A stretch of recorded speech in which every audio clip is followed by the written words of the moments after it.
Welcome back to Started from the Bottom. I am your host, Susan Peterson. I'm super excited. Today we have Colby Bauer, the founder of Thread Wallets. Thread Wallets. What is it officially? Thread now. Let's go Thread. Yeah, because you guys have like branched out yeah. from wallets. Yeah. How you doing, Colby? I'm so good. Just You're got like back from 45 minutes late. yeah. So that's actually really good for me though. Is it? I mean, yeah, it's like par for the course. You run late? Yeah. I was just in Hawaii for a month, so I'm on Hawaiian time still. Oh, so you don't have to be anywhere on time at all. No. So like, yeah, I'm sorry, but I'm also not that sorry. No, it worked out perfect, actually. What were you doing in Hawaii? Just vacay. We went out to Oahu. It was, we went got an Airbnb up North Shore, and it was just time with family. It was so crucial. It was awesome. Amazing. Loved it. A whole month? Is it surf season there right now? It's surf season all winter. Is it the big waves? We missed the biggest waves by a few weeks. There's a big contest called the Eddy. It's the biggest wave. We just missed it by a week. But I mean, you'll find waves there anytime from end of November to February, March. So it was epic. Did you surf? Oh yeah, surf, skate, I mean, that was lived a Groundhog Day. Just wake up, surf, work till about noon, eat some really good lunch, and then skate if it's cool enough, and then sunset surf again. It was just okay, fun. on repeat. Did your kids surf? Yeah, Ray got up. I pushed her into a wave. What about Scotty? Yeah, Scotty also got a wave, but they both crashed, and they were like, I'm never doing that again. They were mad? Yeah. Oh, I love Scotty. I know. She's fun. Yeah, she's fun. Okay, how did you get started? Well, I guess short story long. It started when I was in, I wasn't a good student growing up. I did well as far as getting decent grades, but I never studied for tests, and I never really did my homework on time. I just wasn't a good student. I think I had really hard trouble focusing on things that I wasn't really interested in. So classes that I could find application to my life, or just that I felt was fun, I would do really well. Other classes I would just completely just put off. And I mean, now I know that's called ADHD. Right. But I realized that about myself pretty early on, and the way I came about that was school. You couldn't pay me enough money to study for a test, but I went to a wakeboarding camp. I grew up in Arizona, so I was really big into wakeboarding competitively, and went out to a camp in Florida. It's a really famous camp. What, Woodward? It's called WWC. It's in Orlando. It's put on by some of the biggest names in the industry. And on our way back, it was my dad, my best friend Chris at the time, and then me, and we were just so hyped up on wakeboarding, and we just every 14-year-old's dream started brainstorming about a business idea about how we could do shirts and hats like everyone and their mom wants to do. So we started just it was more just riffing off of a dream, not really thinking, oh, this is reality. But we started putting pen to the paper as far as drawings and thinking, oh, that'd be a sick shirt, And my dad watched us and just could sense this passion, and he was like, you know what, you guys should do this. You should actually do this. My dad's a financial advisor, and so I thought growing up he was very just traditionally A plus B equals C mentality. What I found out is that he's actually very much of an entrepreneur, and he obviously, as an advisor, some of his biggest clients were business owners, and founders. So he was 100%, let's dive in. And I didn't know where to begin. So he got me set up as an LLC. He gave me $2,000 Wow. At 14? At 14. Did you feel like you're the richest person in your school? I was the richest person in my school. 100%, right? And he gave me I was like, wow, how fortunate was I that I had a dad that would say, not only here's the money, but also the moral support, which is probably more than money. I feel it's so anyway, that sprung into a wakeboarding company that we called Wakeology, and it was a teenager's dream to be selling shirts and hats out of my truck and, you know, plastering vinyl stickers all over my buddies' cars without their approval. Yeah. And it was epic. We got into a bunch of skate shops, and it really, like, for me, that's when it triggered. I was like, why is it that school is so hard for me, but I could spend all day every day? I could wake up early and stay up all night working on this. And it's like, I don't know, there was something about it that just drove me, and that ambition was triggered, and the entrepreneurial bug was caught. And so that was my first taste. And then I had another clothing line through high school that I ran towards like 16, 18 years old, because I moved. My parents got divorced, I moved, so I started something else. And then fast forward, I was in college, and I was playing soccer at BYU, and my buddy Garrett G was on the soccer team. We were good friends.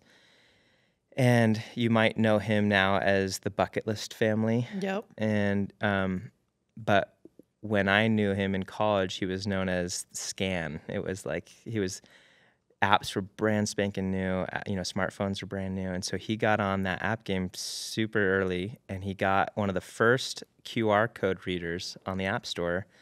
And if not the first, it was by far the best. And so, long story short, he got major investors on, and it ended up selling it to Snapchat for $54 million, and all while in school. Yep. All while playing soccer. Like, I had front row seats to this amazing journey, and we'd go on trips and talk to him on the bus and kind of get the insights onto what was happening.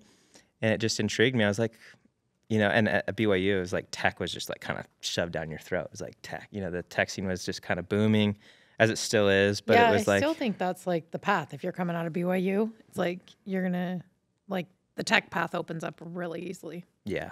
I think there's a lot of those mentors and teachers are like, they're kind of where they came from. So yeah, and it's what built the economy here, like the entrepreneur economy in Utah, for sure. Yeah. So I dip my toes in. I had to convince my dad to give me more than $2,000 though. So What'd you do? I put together a pitch deck, and I came up with this idea called Pick Play. It was right when, if you guys remember, what was it called? Words with Friends. Yeah. Did you ever play that game? Mm-hmm. It was like one of the first of its kind social game on a digital social game. And that caught my eye. They sold for a ton of money, and they were doing, you know, it was just like, okay, that's cool. It'd be fun. I'll develop a game, social game. So I came up with Pick Play, which was apples to apples on your phone using pictures rather than just phrases. So that was the premise. I hired 2 developers, student developers, and we developed this thing out, had a launch party, a couple hundred people showed up. Within the first week, we had 60-odd 5-star reviews, and it was doing well. But I noticed that I was starting to lose passion, and I was burning out. It was actually the first time that I experienced anxiety. I didn't notice, I couldn't have called it anxiety. I started having these really, really bad stomach aches, and I went to a doctor multiple times to figure out. I thought it was dietary. So I started going through the whole gamut of just trying to figure out what this was. And it took me, honestly, like 6 years probably to finally say this is stress related. And it wasn't until I was on vacation at Lake Powell, where you just eat everything under the sun, like anything junk food, you're just like downing, you know? And my stomach didn't hurt. And I was like, what? Like, I'm just eating horrible. It's obviously not dietary. I'm like totally fine. And I asked my dad, I was like, maybe this is stress related. He's like, yeah, you probably have anxiety like me. I was like, you have anxiety? He's like, I've been on anxiety medication for 20 years. Like, why didn't you tell me? You know? And like, come to find out, it's like definitely in the family. And anyway. I also feel like there's a big link between ADD and anxiety. Yeah, probably. For sure. I have both. Yeah. Okay. Yeah. So you get it. Yeah. As probably like 90% of the people listening. Yeah, right? So anyway, even though it had a good trajectory and things were going well, I just didn't love tech, and I also experienced burnout. And so I just kind of just fizzled, honestly. It was like I told my dad, and he knew early on. I said, okay, there's an opportunity here. It could go well. I could make millions of dollars and you'd have a great return, or it flops completely and you're out $20,000, but I have my MBA. Right. And he was like, full on, like MBA. Then I was like, cool. And he was, again, to have a supportive dad and the financial means to support me was crucial. And so anyways, that was the third venture. And I started to realize, and I knew this all along, but I was always attracted to action sports. The industry in that world is just amazing. And I was also just loved consumer product goods and lifestyle branding. That was like, so I knew that whatever venture I did next, it had to fit through that filter. And so at this point, I had an opportunity to go out to school in Hawaii. Within the first few weeks, I forgot my wallet was in my pocket. Part of ADHD is you forget things. I don't know about you, but I like forget things all the time. And I left my wallet in my pocket, off goes to the ocean. So this wasn't new. I had lost my wallet a million times. So it was like, okay, got to renew the credit card and the IDs and the whole thing. So I'm looking online for a new wallet, and I type in men's wallets on Google, and just this never-ending scroll of pretty much the same exact wallet over and over and over was like the George Costanza, or like the wallet that your dad has probably in his pocket right now. You know what I mean? Like that same wallet over and over. And I was like, leather bifold. Yeah. Just thick and ugly, and Yeah.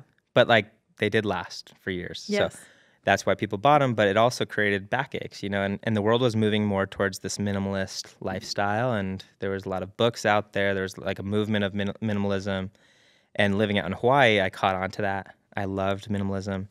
So anyways, I didn't buy any of that. I figured I was walking around in wet board shorts all day anyway, and I didn't want to like have leather get ruined. So I didn't buy anything, and my cards had come, so I didn't really carry them that often, but I was at the store, which is where I had my credit cards, and so I was going through the store, and it was annoying that I had them all in my pocket, just kind of all loose, and I saw a rubber band around, as the universe would have it, a rubber band around some asparagus and some of the broccoli and stuff, and I just like swiped that thing, and I wrapped it around my cards, and free. There you go, free wallet.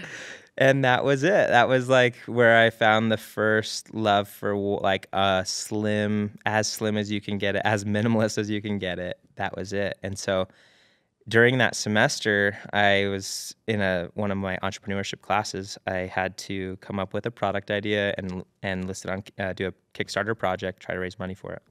And so I started looking at all the different categories that I was, kind of into, and Stance socks.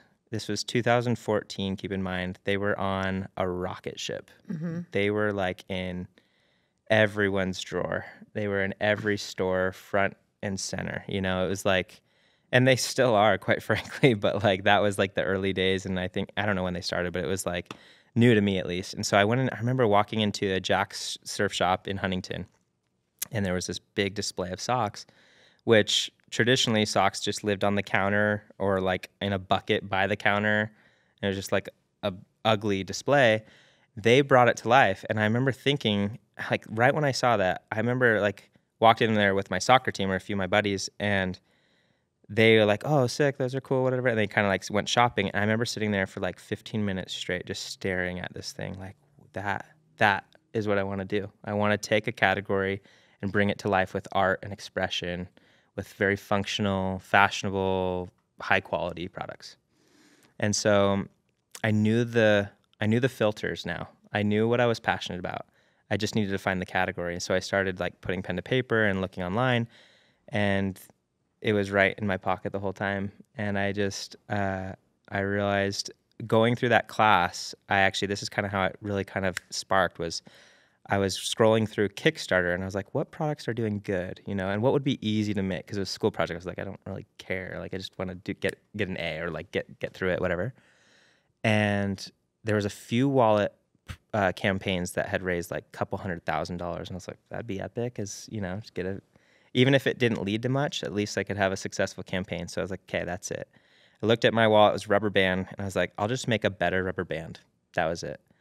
And so I went to Joann's Fabric here in Utah, and there had the perfect size elastic. It was like I think it's 4 inches or 3.5 inches. And I didn't have a sewing machine, so the first few were just like stapled together as like just concept and prototype. And I just started using those, and I was like, this is actually perfect. Like, I love this functionality. But I was like, what I really want to do is bring that to life. If you looked at the minimalist, the wallet category, it was like very dead. So I was like, okay, let's bring this thing to life. And so I needed to figure out how I was going to get patterns and prints onto the elastic. And so one of the first thoughts was, I love just like, it's called jacquard, which I'm sure is like the actually weaving of threads to make the design. And I reached out to a few factories in China and asked for samples and asked for minimums. And their minimums came back and they said, if you want to do one style, like if you just wanted a blue diamond print, it's 500. It was 500 wallets was the minimum. And I was like, I can't afford that.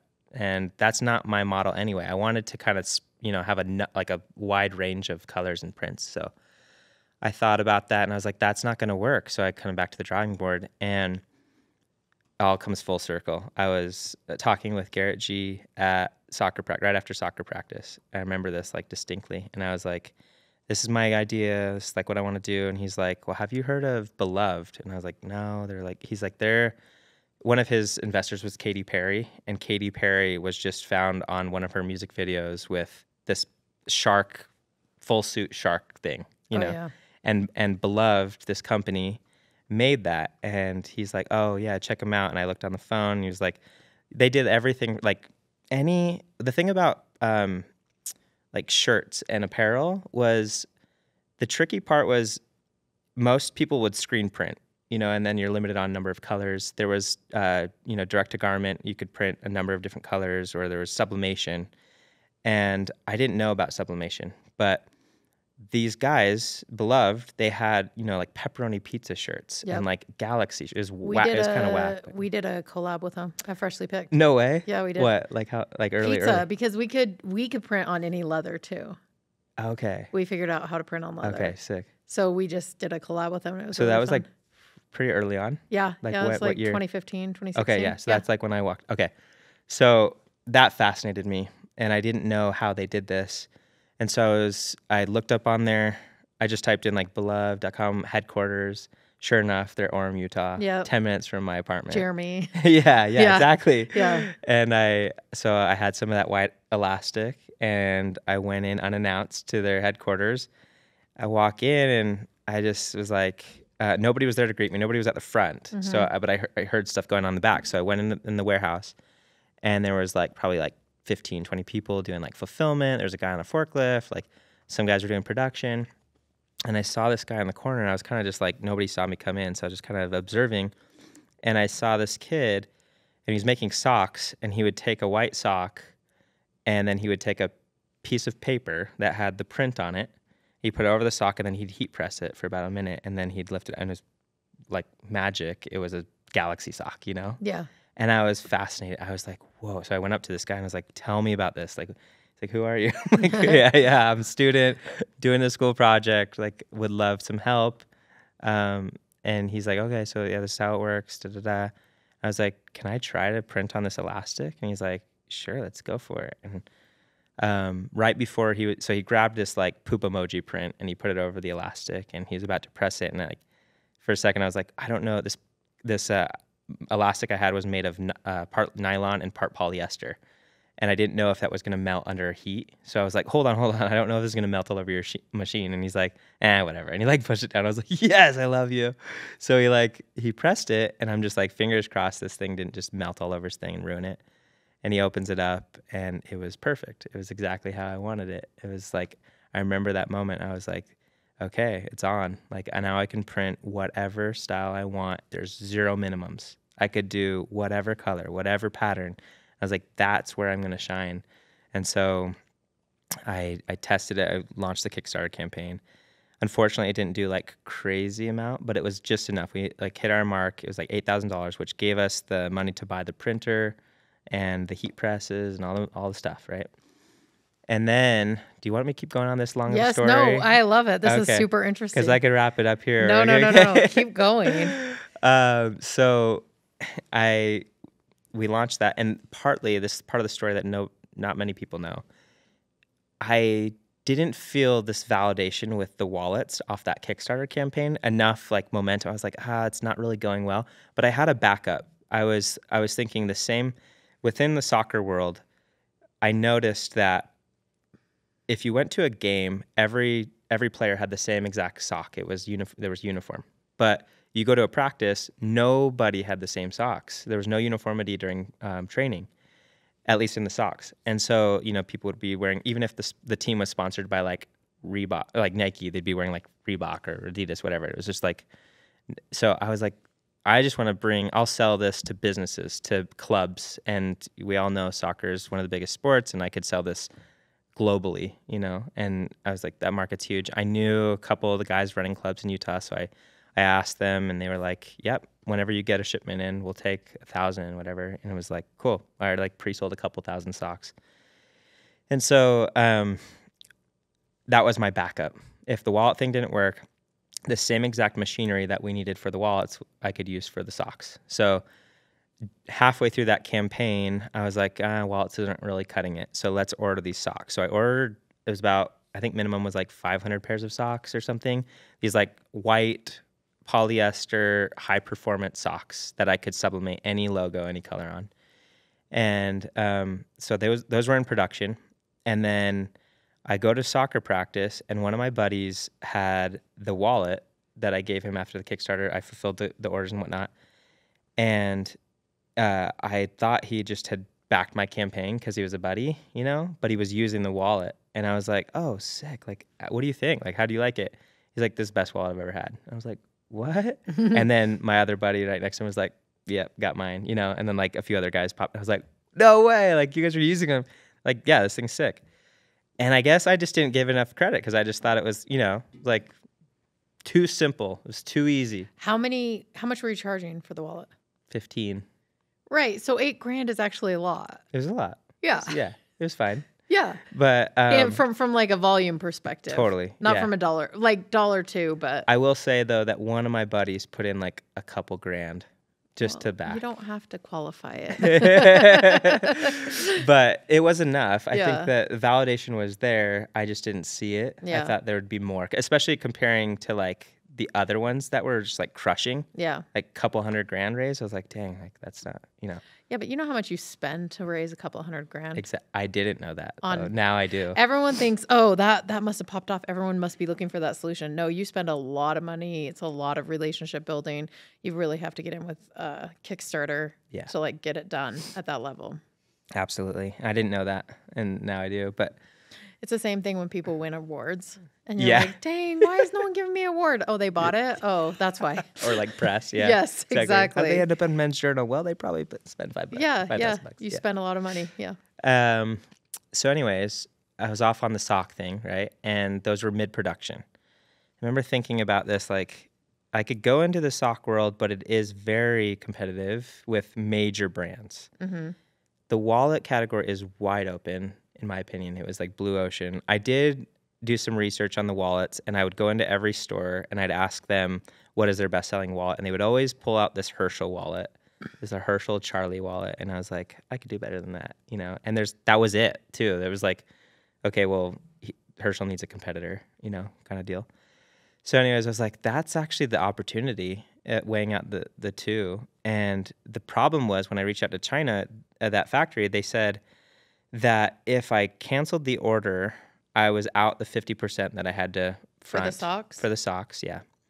But I wouldn't get any of the socks because they were like, they weren't finalized, or maybe, can't remember, but they couldn't deliver on them. So I was out at that point, that was like a couple grand, for me. And that was a lot of money. So it was a hard decision, but I ended up just saying, let's go with my gut on this one. And the wallets was it. So I canceled the order, and and at this point, backing up, I guess, a little bit, because this is a fun part of the story.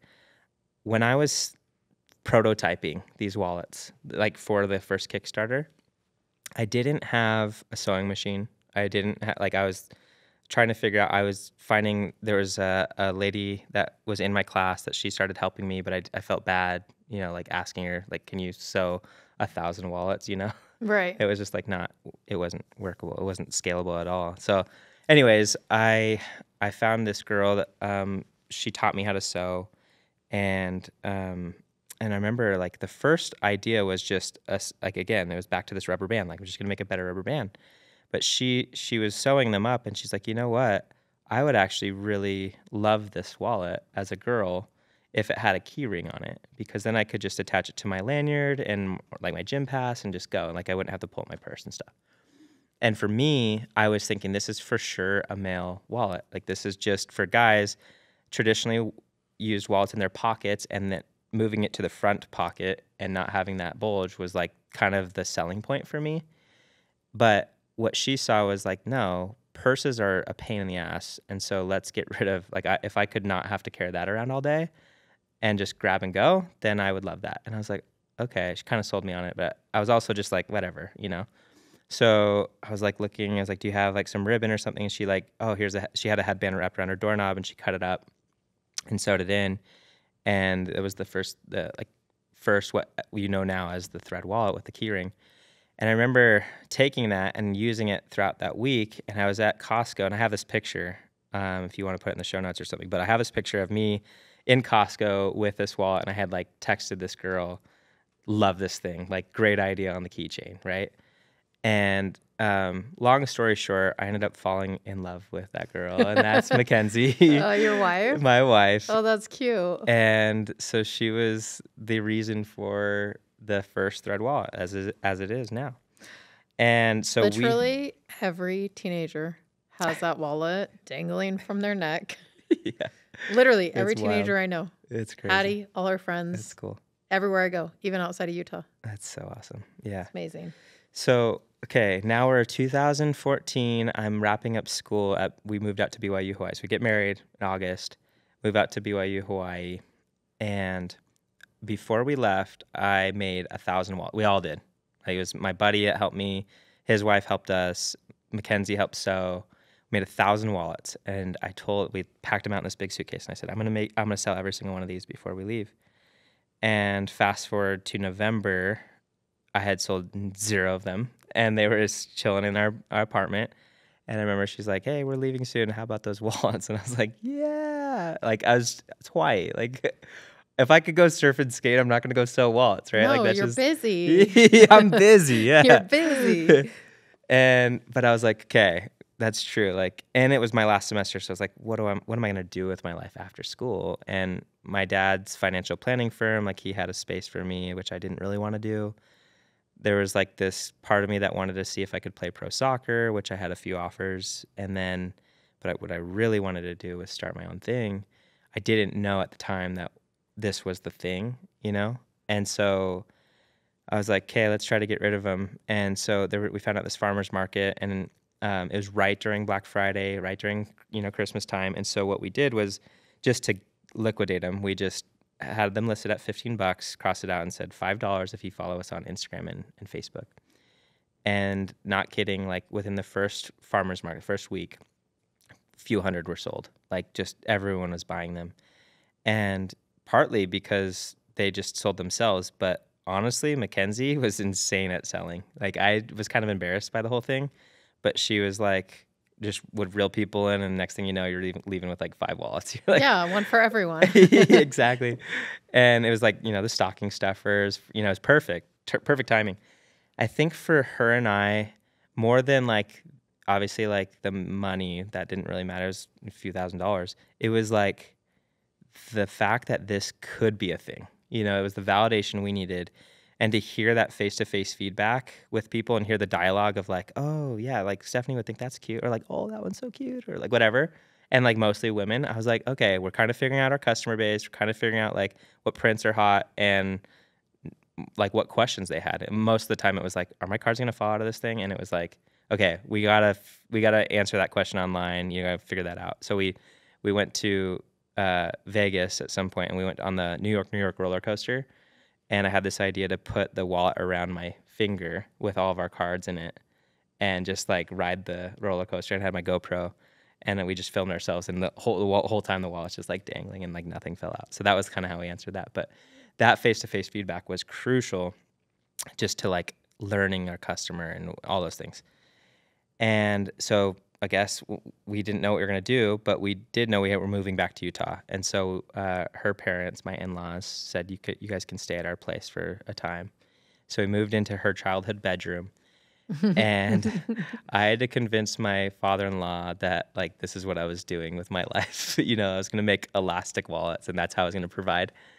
And the pressure of that was so, like, I can't even express to you like how much pressure I felt during this time, because when I asked him if I could marry her, I remember him asking, "How are you going to provide for my little girl?" And I didn't have a clear answer. And he's like, "Well, just so you know, if that becomes an issue, I'm going to kill you." Oh. And like said it like that. And gosh. I started to laugh because I was like, oh, traditional, like, you know, father-in-law, son-in-law, you know, like cleaning his gun. Like, oh, you know, I was sitting right below the doll sheep that he just killed. You know, I was like, okay, ha, ha, ha. And he like wasn't laughing. And I was like, oh, yes, sir. Yes, sir. Yes, sir. And so like, he was legit. And like, you know, it just was a lot of pressure. So I was like, okay, I'm going to beat this guy up. To not beat him up. I'm gonna beat him up in the morning. Meaning like I'm gonna wake up before him like by an hour and just crank and like prove to him that this is gonna work. So that was like really part of what like really lit this thing. And I did it. I mean, I woke up at probably like 4:35 every morning. I would just consume podcast after podcast, one of which you were on. I remember distinctly listening to. Oh, really? One, yeah. It's like early days of Freshly Picked, hearing your origin story. I remember one specific advice. This is funny. I was at Vasa Gym, and I remember like influencer marketing was pretty brand new during this time, you know, and it was like Instagram was pretty brand new. Like we were riding this like influencer wave, and you were just ahead of us, you know, like it was just like you were kind of trailblazing. And I remember you said one thing that you would do was you would just reach out to influencers and you would just say like, no strings attached. Like, I'd love to hook you up with some Freshly Picked. And you would kind of like under promise, over deliver. And you would send them like 5 pairs with like a nice handwritten note and like a nice box. And that alone was like what people would like, they're loyal and they would post about it. And it was like, you didn't have to pay. Yeah. And that was like, honestly, I could tell you like genuinely, that changed our business completely, because we didn't have the money to pay these influencers, and influencers didn't know what they should charge at that time. You know, some would come in at like, yeah, it's $2,000 a post, and then others would be like $20 a post. It's like, what? Yeah. Like there was no rules yet, you know? Yeah. And so, excuse me, that one piece of advice, Mackenzie and I took to heart, and Mackenzie ran with that, and that's exactly what we did. So we built this hype. That was like January of 2015, so we're jumping in. We're going to give ourselves 6 months with this thing. If it doesn't work, we'll reevaluate. If it does, we're on. Let's go. And so she did that. And that's where our audience, this like female audience and the aesthetic and the prints, everything started to kind of bloom before us. And we'd reach out to, and we got some big people to post, especially like here in Utah. Like Haley Devine posted, and it was like, we launched our website the day after our second Kickstarter campaign, and we hit like $16,000 within the first day or whatever. Oh my gosh, amazing. And that was like, what? I remember thinking like, there's that many people wanting to buy wallets right now, like in this world, you know, like that know about us. It was just weird to me. I was like, this is, because we set out the goal. We were like, if we can sell 5 wallets a day, that'll be $60,000 this year. That's like enough to at least live. And we had like 3 other jobs between Mackenzie and I. I was coaching, she was teaching and nannying. And so like we just need $60,000 in revenue. And within that first year we hit 144,000, which, you know, like huge for us. Like that, I didn't ever think that this would be the thing. I thought it was a school project to start, and I thought this would be like a great education. And then this would teach me to get to the next level. And it just started to just step after step, I'd learn little nuggets like the Susan Peterson, like influencer marketing or Facebook ads and, you know, whatever else. Like it was just little tactics online. It was all e-commerce at the time. And so we rolled into our second year at like 250,000. And then we started to figure out Facebook ads, and that's when we started to just like kind of hockey stick, you know, and we figured out production, and we figured out, you know, the supply chain and the fulfillment, and kind of started to button up little things. And, you know, third year was $1 million, and then it was like quadruple that, and it was just like on. And I was like, holy smokes. Like I was just kind of hanging on for the ride, and I lived with the stomach ache the first few years, but the anxiety came back. For sure. But it was, and not only like starting a business, but starting a marriage. And that's not easy, you know, especially with two very passionate people. And anyway, yeah, it was not easy, 100% not easy, but it was amazing, and it taught us a ton. Okay, I have 2 questions. You and Kenzie worked together, and she stepped back. Yeah. To give the 2 years timeline. ago, right? Right. Yeah, we had our third little baby on the way, and so she was she wanted to kind of step away a little bit, and so she was full on CMO, and then she stepped back, and she was still somewhat involved, but it was very light, and then she just can't sit still, so she was like, I'm back, and she started still kind of just working part-time. We started getting more of a nanny, and then now she's our chief impact officer, still somewhat part-time, but still very involved. Okay. How was it though, going from working full-time with her to now part-time with her? So do you feel like you have a phantom limb? A phantom, what's that mean? It was like you feel like your arm, like when people get their arm cut off, still feels like it's there. That's actually funny. Well, I will say, like, part of me was relieved, and I would tell her this to her face, to that, like, we didn't always like agree, and that was hard to separate marriage and work. Yeah. It was actually impossible. Let's just put it that way. Like, we tried, and it was just, we leaned into the fact that like our marriage was better when we like helped create this thing, and it taught us how to problem solve together and to work through those things, strategize and whatnot. Part of me was relieved, not because she wasn't in the office, because I absolutely love her. Like, she's amazing. She's a genius in that regard, and so I missed her at the table. I think what was relieving was that like there was always this divide and pressure to say, I really want to be a great mom, and I also want to be in the business. And because of that, there was also pressure on me to separate, like, you got to lead this company, but you also got to be there for the kids, which is, we share that, of course. But it was almost like, I don't know, like, I tried to figure it out in my head. It was like, you almost had to split it evenly. I was like, I can't be a great CEO and a great father, like I can't be coming home at 3 or 2 in the afternoon every day as a CEO of like a 8-figure business, like that just doesn't work. Like, the business needs me, and I know my family needs me, but I'll be there after 5. Like, that's traditional. So it was like this weird like pressure to try to balance that. And so having say, okay, you're going to be at home more full time, relieved that for me. And so I could specialize and go full on into CEO. That's, I think, like how I would sum it up. But it was hard because, man, she is like the yin to my yang in that regard. So there was somewhat of that phantom limb. Yeah. Like, you'd look to her and she's not there, and you're like, oh man. It was hard. Actually, here's what was hard. I'm not the best at like communicating what the day was like, or trying to like, I guess brief her on everything. So she was like, because she was, founder and owner. And so she was like kind of expecting to know everything that was happening. But I was like, if I had to spend my day recapping everything that was going on, we like wouldn't have a life, And so I was like, when I get home, I just did not want to think about work. And so it frustrated her that like I would never download her on things. And so she's like, I feel like I'm left out of my own business, And that was like hard, because I'm like, well, I know, but that's kind of the path you chose, or we, worked out. And so it was just tricky in that way. Yeah, it's like a lot of communication, a lot of like empathy for each other, and trying to really see where the other person's coming from a lot. Yeah. Especially because she's very feminist, and that like mentality of wanting to be the example to women that she can be a great mom and a great business operator and owner. It was really difficult for her to like, I guess, take a pause. Yeah. And and say like, maybe I can't do both great. I can do both, and that's for sure. And women should feel that. But it's really hard to do both that are like great. Yeah, I mean, if you want to be super involved and you don't want to have a ton of nannies, and like you just have to make choices at the end of the day. Yeah.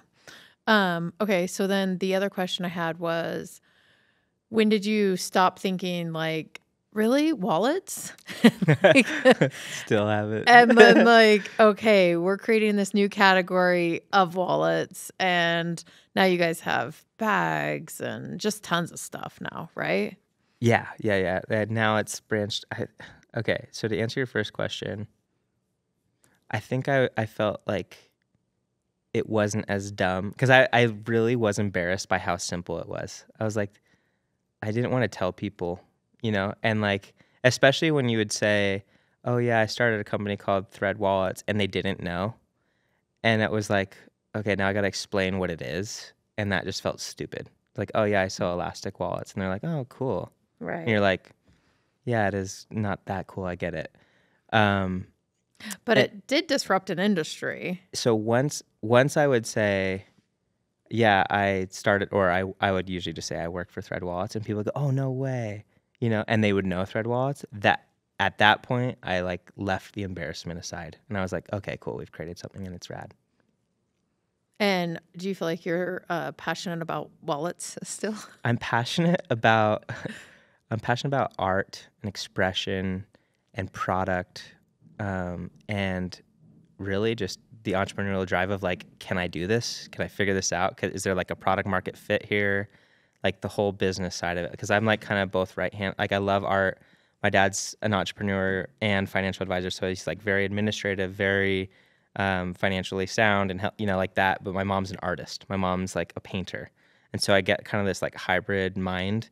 And so I love both. Like I love spreadsheets and I love art, and so like to me, I'm fueled by all of that, like just business in general. Cool. Yeah. And for Mackenzie, now that she's Chief Impact Officer, talk to us about you guys' charity that you do. So how much time?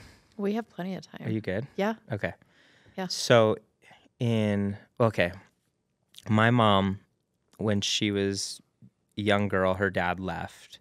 So she was raised without a dad. And her mom was a single parent working her butt off. And then my uncle, her brother, started dealing with a lot of depression, a lot of severe OCD. And he was always kind of a complicated mind, as my mom would say it. And when he was 32, I think, he committed suicide. And this was when I was 2 years old. And so my mom, she was kind of the rock of her family. And so there's like all this pressure for her, like her mom, her sister they were always venting to her, and she felt like, okay, I got to be the strong one here. She was living in Arizona. There's 4 kids. I have 3 older sisters. There's 4 of us. And my dad at this point is commuting to New York every single week. He'd leave on Monday. He'd go out to New York for a full week and he'd work. And then he'd come home on Saturday or Sunday. And then that was his work schedule. So my mom was home with all 4 kids all day, every day. And all that pressure, along with the emotional grief and all that was happening, my mom tried to communicate this to my dad, like, hey, I'm, like breaking down and I'm hurting.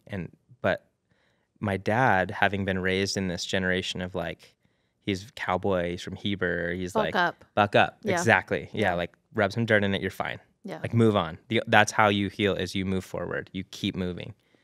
And didn't let her grieve and process. And he wasn't there to like talk. And then it wasn't him to blame. It was just the lack of education of that generation. Mm-hmm. And, it was society at the time. Yeah. Yeah. And so my grandma had come down to visit Arizona, and she drinks wine, and she left a bottle of wine when she left. And my mom saw the bottle of wine, and instead of throwing it out, she decided to figure out what it was all about, and she started drinking. And drinking's fine as far as like my opinion of drinking is like, if it's recreational, that's one thing. If you're self-medicating, that's a whole separate deal. Like to me, the addictions can really start to take over when you're self-medicating, because you're like, oh, that worked. That felt good. Mm-hmm. I don't have that like stress right now. I can fall asleep. Yeah. And so she would just drink a glass of wine at night, and it worked. And then it just all of a sudden it got more and more. And it was secretive, so it was like hiding it from my dad. And she would then start to like drink hard vodka, and she would hide it in like shampoo bottles and drink in the shower and like those types of things. It sparked this crazy addiction, like crazy. I mean, I remember as a kid, like every time my mom would drive, I would just be worried she would get in a car accident. It was like constantly getting car accidents, DUIs, and she'd be at rehab. I didn't know as a kid. I didn't really know what was happening. And I finally, there was one point where my sister was like, yeah, mom drinks. I was like, nah. Like, and as growing up in the Mormon community, it was like, that was not like drinking. Mormons don't drink, so it's like when I heard that, I was like, no, mom doesn't drink. I was in denial. Yeah, you couldn't like put the two together in your head. Yeah. So that just was a root of a lot of things, namely my parents getting divorced and a million of other things that just happened throughout my life and her life. So fast forward, my parents are divorced, 14 years old. She's not healthy. I had to kind of like learn how to take care of myself. And then 2020, she was doing pretty good on alcohol, but she also had opioid addiction, and she was addicted to methadone at one point during high school. For me, that was like methadone, if you don't know, is like really an isolating drug. So it's like there's no emotions. And so like for me going through high school, my mom was like always in her art room. I felt like I didn't have a solid relationship with her at all. And anyway, so she was doing good on alcohol, but then 2020, we all know what happened with the world. My mom lost her job, and it just crashed. She picked up alcohol again and just got really, really, really deep into this addiction, to the point where like every day I'd get a call, and it was like, hey, we found your mom. She was found passed out in a grocery store. Like it's not just like one time. That was like every day. Found, the cops would call, hey, your mom we found her on the side of the road, whatever else. Like, oh my gosh. For my anxiety at that time, every time my phone would ring, I'd be like, oh my gosh, like my mom's gonna, like, I'm just gonna get my mom died. And at that point I was like, I gave up hope, and I was like, I just want her to die. Like, that's it. I want it to end so bad that like, I don't care how it ends, pretty much. It's like, so my anxiety, I was just like, wake up with this, basically like felt like someone was poking my gut all day, like with just like this knife. And it would just progressively throughout the day get so bad that I would be paralyzed at the end of the day. I'd just lay on the bed and just like, oh my gosh, and just fall asleep the next day. It's like, this needs to stop. Something needs to happen. And I can't be reliant on my mom's sobriety for me to like figure out my own stuff, Yeah. And so I saw a therapist. I got on some medicine, and I also noticed that I was really, the way I would classify it now as therapy is I was skateboarding a ton. That was like what my outlet was. We had a little mini ramp in our office, and I would just skate. I'd go there at like 10 at night, put my little kids down. I have 3 little girls. And then I just go skate till like 1 a.m. with like either by myself or just some of my buddies. And long story short on that, we launched this campaign for Thread. It's called Carry On. And it was all about like, we sell carry products, but we also had this narrative of like triumph over trial and like being relentless about progression. So we started telling these stories through our ambassadors, and it was really powerful for me. And I was like, this is something I could get behind.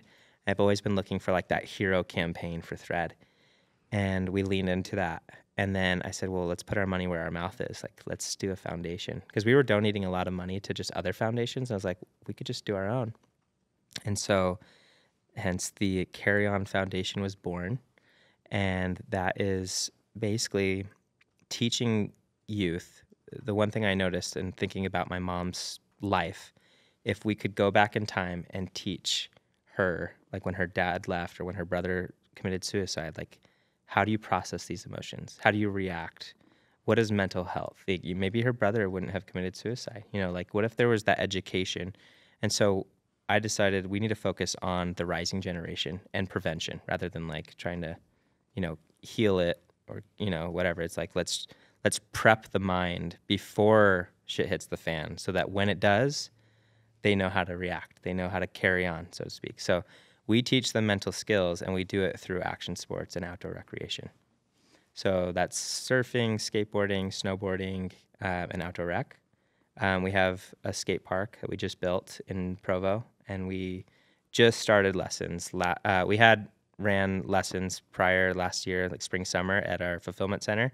We had to put a pause to build our park, and we just launched it last week, and classes filled up in 2 days. Yeah, I saw a bunch of people over there. So it's awesome, and it's fun. It's like the energy in there, like to see the parents and the kids, and it's like, wow, this thing's coming to life. It's brand new. I mean, it's within a year, and it's so fun, so fulfilling. How's your mom now?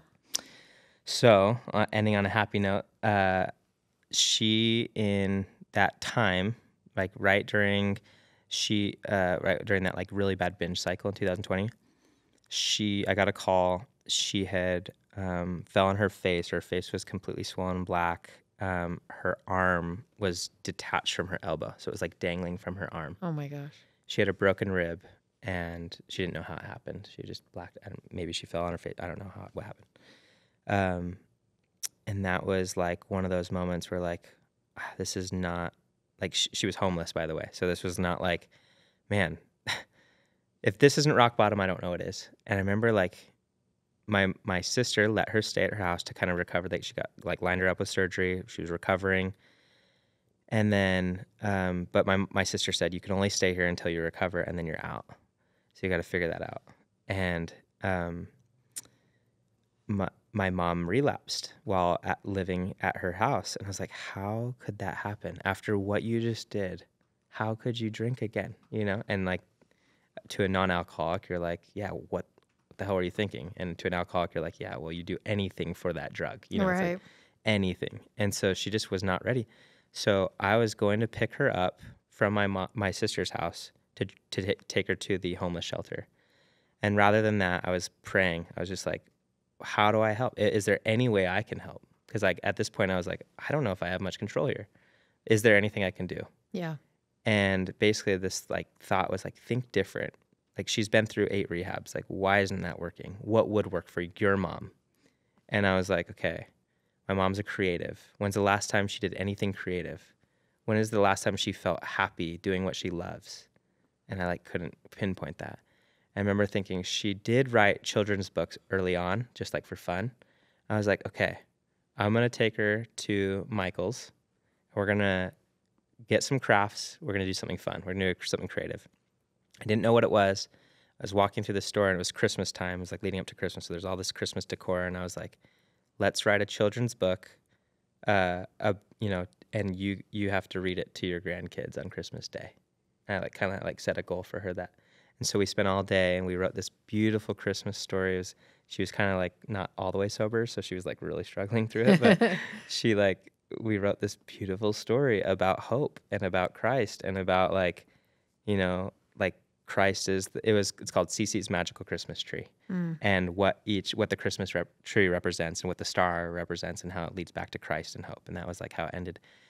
And it was just beautiful. And she started to feel something, and she spent all day just doing something creative. And I was like, Mom, you could do this. Like, you're really good at this stuff. I'll help you. Like, we could create a children's book business, whatever.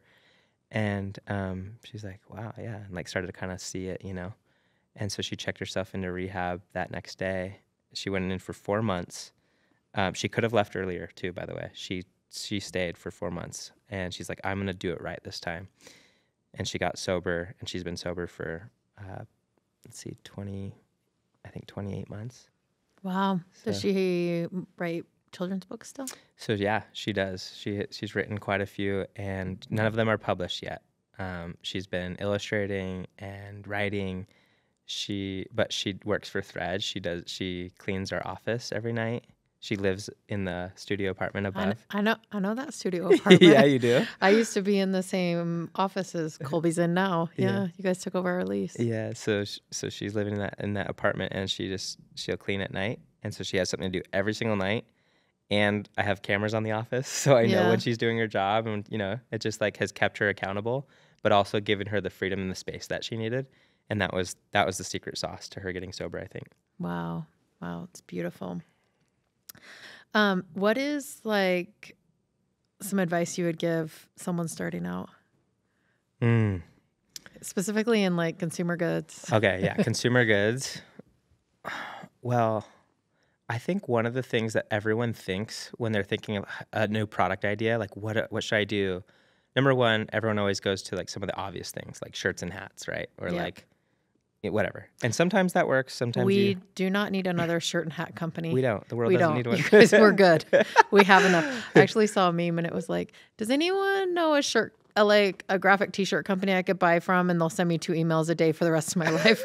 It's like 10 people like, yeah, I do. Oh my gosh, that's hilarious. Yeah. Yeah. So I think you think of the obvious and you go, I think like that's cool. That's a great place. That's where I started. That's like enough to feed off this like energy, right? But everyone's doing that. You don't need to compete in that space. So you got to find something different.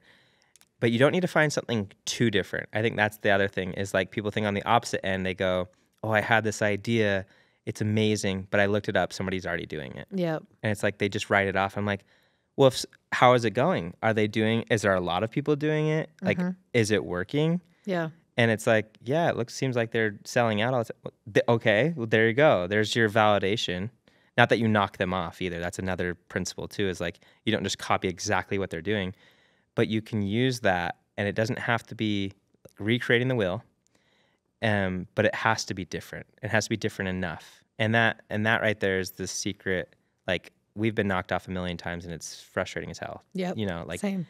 But it doesn't have to be. I'm not mad when someone does it even like 10% different, because it's like, okay, at least you're using like your innovative mind. But if you're just like, hey, send a sample to China and knock this thing off, that's like, okay, where's the creativity in that? Right. But I mean, everything's born from something. So like take something and let it evolve. Let it like become your own, and let it like, it doesn't have to be anything crazy new. Like you don't have to create the smartphone, for heaven's sakes, but you can let that evolve and steer it in a different direction than what already exists. And that could be something as simple as like the price point, the quality, the art that's on it, the, I don't even know, like the shape, the size, whatever color. It's like the demographic that you're targeting. There's a million different ways you can change it, but change it. Don't just play everybody else's game. You're not going to win there.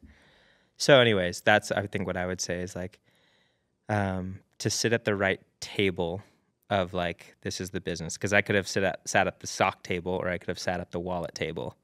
And that was like, I had to really decide, and I had to evaluate and put those things through a filter of like, okay, the sock table is really competitive. How different am I going to be? How successful is that? Where's the product? Plus, it was kind of sexy to you, right? Yeah. It was, yeah. right? Yeah. Like Stanza was doing sexy stuff. 100%. Very sexy. And wallets were not old sexy. men. Or what you thought. Yeah. So like, but you have to evaluate that and be intentional, and part of that process is don't ask your friends and family what they think, because they're just going to say, yeah, looks great, sounds great. Or don't do it. Or don't do it. Yeah. If they're conservative and they don't see like thinking untraditionally, they're going to be like, no, just go get a job here and do that, and just do exactly what, grandpa did, whatever. Right. But, or they're going to be like, yeah, sounds great, because, oh, that's a great idea, because they don't want to hurt your feelings. Right. So the best validation is to ask random people to pull their wallets out and put money down on it. Right. And that's where Kickstarter for us came in. That's where the farmers market came in. And that was the best validation, because it was like money. Okay. I have 2 more questions. So you guys started out, you thought you were going to sell to men. Yeah. Who would you identify as your primary buyer now? You said it. It's 85% female. Okay. And the age gap started at 16 to 25, and now we've kind of grown with them. So it's about 18 to 30 is where we live. There's this weird audience. I shouldn't say weird, because it'd be like you buying it, which is like you have moms. Yeah, it's a mom. It's like you buy one for your kid, you buy one for yourself. Yeah. It's like that's how you. So it's like we have this like big audience. Our target demographic is that like 16 to 30, and then you have this like 40 to 50. Like your gifters. Yeah, gifters, and anyway. So yeah, that's like our 2 demographics, I'd say. Men, we haven't really cracked the code on yet. Was it hard for you to like get your head around that? Or were you just like, yes, you're saying yes? You didn't want to sell to. It sucked. Yeah, I was like, I want to surf skate brand. Like, where are my soccer players? I want the next Volcom. Like, that was like my mentality. Do you know Davis Narupe? No. He runs Actual Source down there in Provo. Oh, okay. Yeah, really cool. Yeah. And you know, they do a ton of stuff. Like they've done Virgil stuff. They've done all this stuff. And I really believe that skate is more snobby than high fashion. 100%. Yes. Skate is the weirdest And I culture. think that's where most fashion starts, actually, is in skate. If you know skateboarding, it's the most inclusive, exclusive community in the world. Yeah. It's like, come as you are, all misfits welcome, but if you don't do it this way, you're out. You know, it's like, what? Yeah, we're going to make fun of you. It's like you could be yourself, but not be yourself. It's like, it's really interesting, and it's really sensitive. There's a hierarchy. There's a hierarchy. Yeah. But they play a huge role in fashion. Yeah, for sure. Huge. I would say it's the impetus of most high fashion. People 100%. Just don't realize it. And then when Virgil came in, people started to see it. Mm-hmm. But I do think a lot of stuff starts with skate. It does, yeah. So if you're a skateboarder, we have a ton listening to the podcast. Okay, last question. What legacy are you trying to build? So the mission of Thread is to empower and inspire people to carry on. And obviously that speaks to some of the product because, you know, we sell carry products. But really what we want to do is, again, philanthropic, you know, help the rising generation, help our audience carry on and teach them life skills. And the inspiring part is telling people stories and, you know, the triumph over trial story, the hero's journey. I want to build a brand that will last my lifetime, that always focuses on the people and not the product first. Like we focus on the people and helping people, and we do that by selling product. Product is just it's like the byproduct of what the actual goal is. Cool. Love it. Well, thanks for coming on, Colby. This was amazing. One of my favorite podcasts, honestly. Really? Yeah. Oh, thanks. I mean, I've been on probably, this is not me pounding my chest, but probably like 30 odd podcasts. I loved how you conducted this. It was awesome. Oh, thank you. Thanks for coming. Thank you.